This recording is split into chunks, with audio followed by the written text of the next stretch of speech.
A Stevens County man who went missing in September was found buried on his own property. Now his wife and two stepsons are in custody. Detectives believe they were involved in the murder and tried to cover it up. KREM 2's Kyle Simchuk visited the property and talked to a neighbor who knew the family.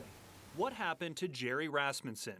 It's a question his neighbor John has thought about for months. She told the ladies living around here that Jerry had went to California on a business trip and that she hoped that he would be all right.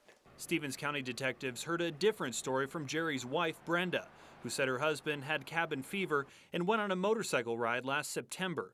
He never came home.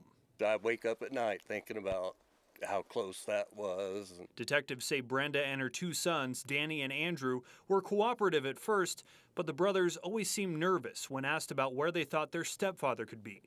Last fall, Jerry's biological son drove up to the town of Valley to help with the search. He told detectives the whole situation didn't add up. Jerry's son showed up, and I heard arguing and whatnot going on up here, and people walking around, and Danny speeding down the road, take off. According to court documents, less than a month after Jerry went missing, Brenda and her sons took off and stopped talking to authorities.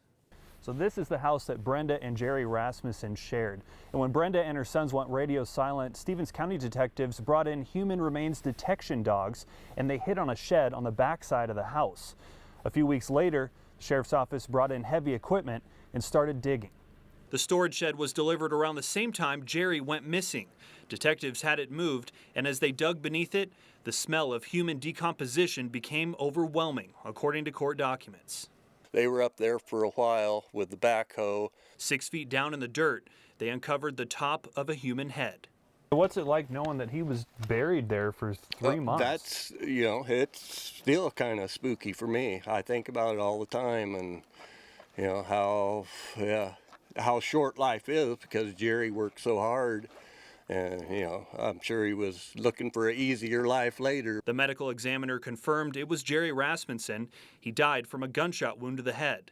U.S. Marshals arrested Brenda and her sons on Monday in Fort Mojave, Arizona. They'll be extradited back to Stevens County. It's like you see on the TV all the time. You'd never expect that from your neighbor. Kyle Simchuk, KREM 2 News.